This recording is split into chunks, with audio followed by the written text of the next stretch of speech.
Lethabo had always been a dreamer. Growing up in a small village in South Africa, he envisioned a life beyond borders, a life where he could prove to himself and the world that success had no boundaries. With a scholarship in hand, he boarded a plane to the Philippines, ready to pursue his degree in business administration. Edith, on the other hand, was a pragmatic soul. Born into a conservative and affluent Filipino family, she had always done what was expected of her.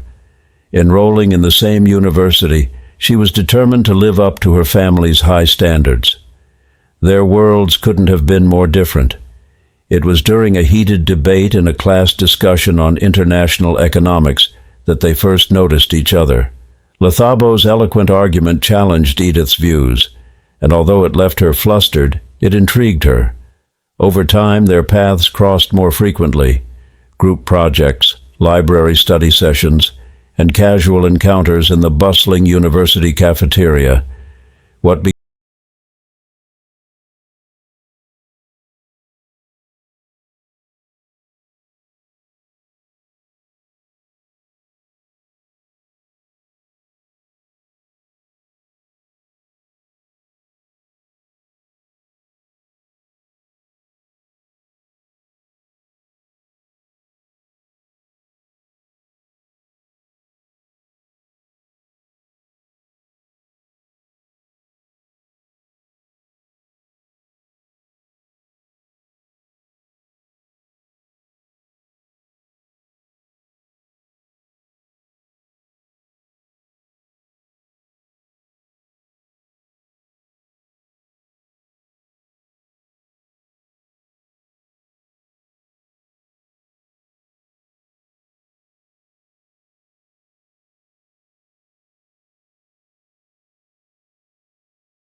however, was short-lived.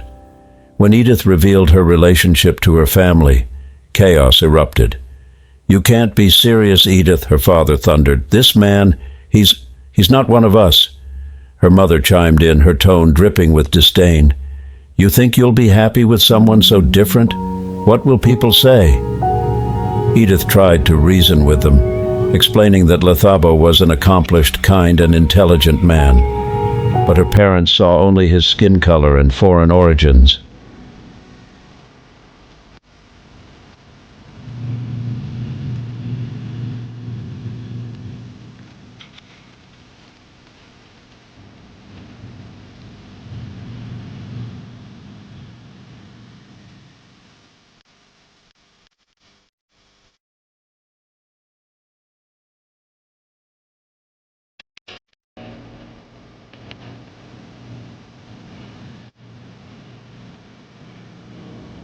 The pressure mounted when Edith discovered she was pregnant. She confided in her younger sister, hoping for support, but even she echoed their parents' sentiments. "Edith, You're throwing your life away. Don't shame our family." The situation escalated when Edith's father threatened to disown her if she chose to stay with Lethabo.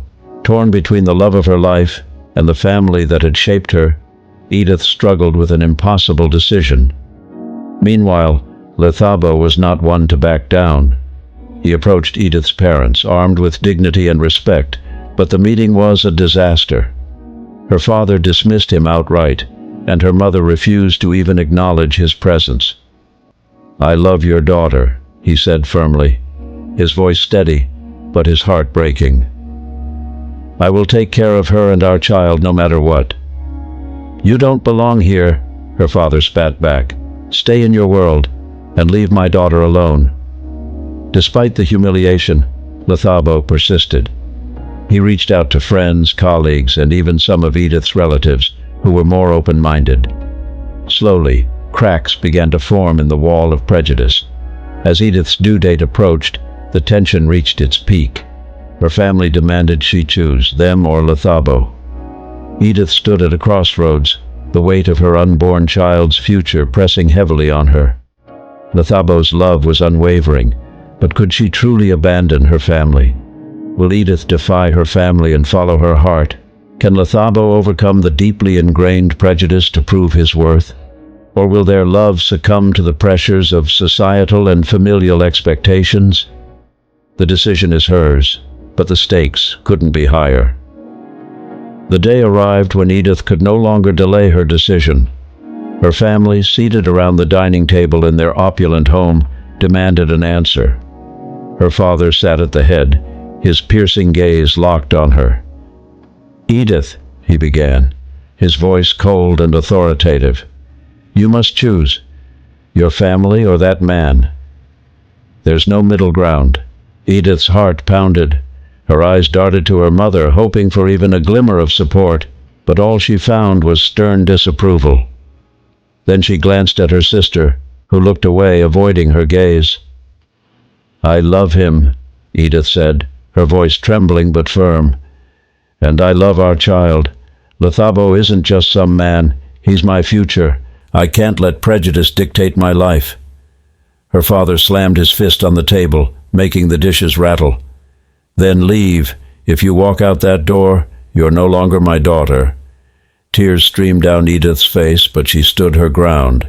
With her head held high, she turned and walked away, leaving the only life she had ever known. When Edith arrived at Lethabo's apartment that evening, he was waiting anxiously. She fell into his arms, sobbing uncontrollably. "They hate me now," she whispered between tears. "I gave up everything for us." Lethabo cupped her face in his hands, his voice steady but filled with emotion. "You didn't give up anything, Edith. You chose love, courage, and a future free from hate. I promise you I will make this worth it." Determined to create a stable life for their child, Lethabo threw himself into his work. His brilliance and resilience soon earned him a promotion, and with Edith by his side, they built a home filled with love, hope, and determination. When their baby girl Liana was born, she was a perfect blend of her parents, a radiant mix of African and Filipino heritage. Lethabo and Edith marveled at her, vowing to protect her from the biases they had faced. But the news of the child's birth reached Edith's family, sparking a storm of emotions.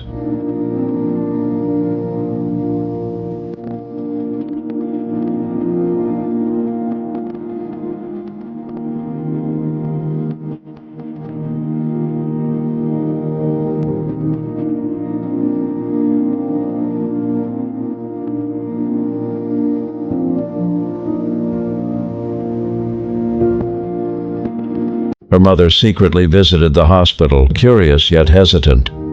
Seeing Edith cradling Liana, her mother's stern demeanor faltered. "She's beautiful," her mother admitted softly, her eyes lingering on the baby. "She's your granddaughter," Edith replied, her voice trembling, "and she deserves a family that loves her, not one divided by hate." Her mother left without another word, but something had shifted. Over time, whispers about the baby reached Edith's father. He remained staunchly opposed to the relationship, But the pressure from his wife and extended family began to wear him down. The community, too, started to notice the growing success of Lethabo. His integrity and dedication had earned him respect, even from those who initially dismissed him. One evening, Edith's father showed up unannounced at their home. He looked uncomfortable, his pride warring with something deeper. "I want to see my granddaughter," he said gruffly. Edith hesitated but allowed him in. Watching him hold Liana for the first time, she saw a crack in his stern facade. As the months passed, Edith's family slowly began to thaw. They invited Lethabo and Edith to family gatherings, albeit awkwardly at first. Prejudices didn't vanish overnight, but they began to see Lethabo not as an outsider, but as a man who loved their daughter deeply and was willing to fight for their family. One day Edith's father pulled Lethabo aside. "I was wrong about you," he admitted grudgingly. "You've shown more strength and character than I expected. If you truly love my daughter, I won't stand in your way anymore."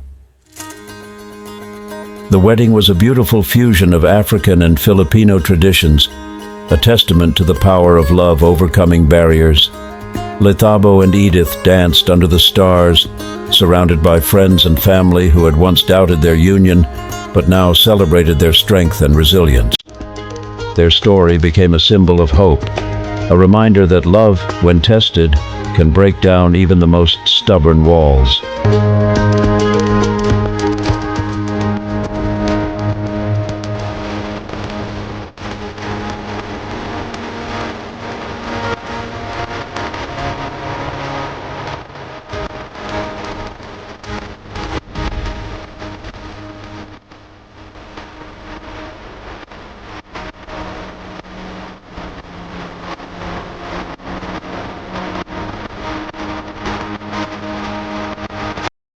The union of Lethabo and Edith was a turning point, not just for them but for their families.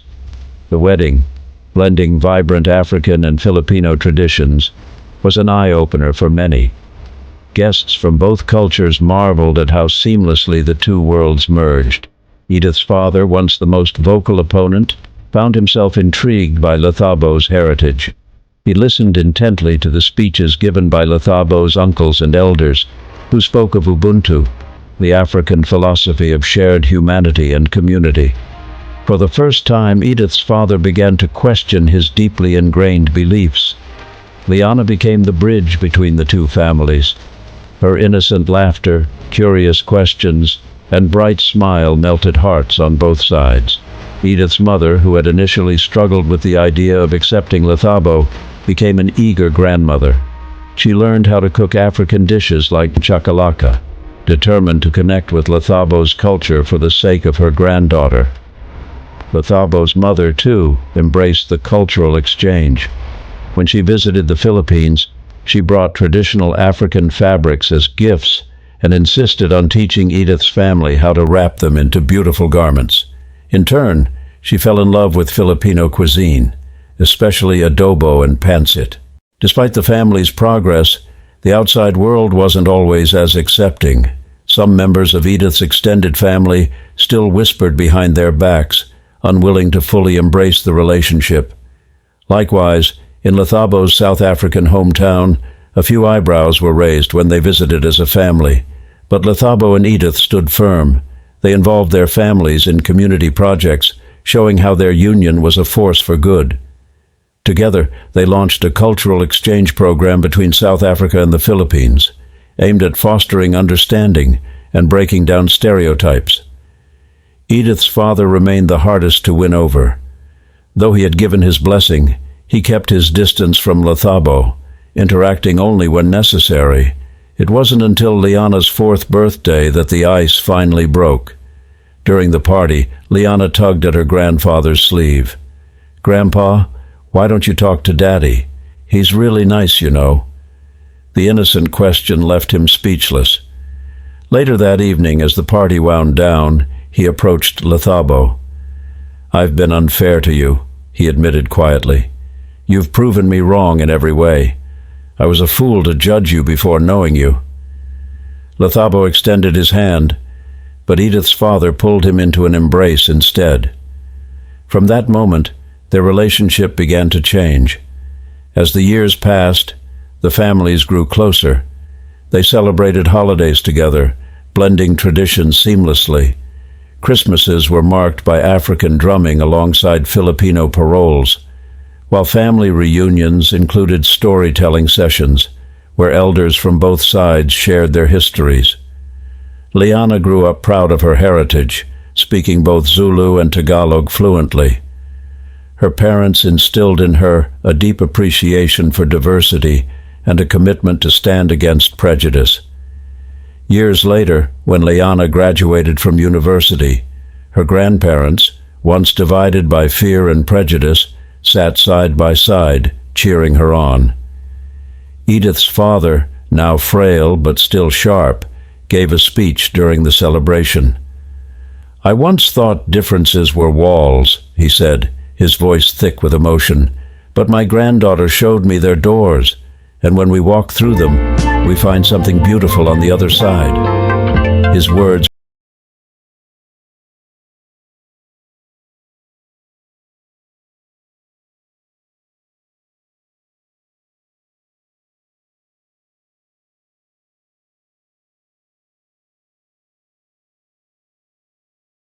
and as they looked around the table at their growing family, a vibrant tapestry of two worlds, they knew they had created something extraordinary, a legacy of unity, resilience, and love.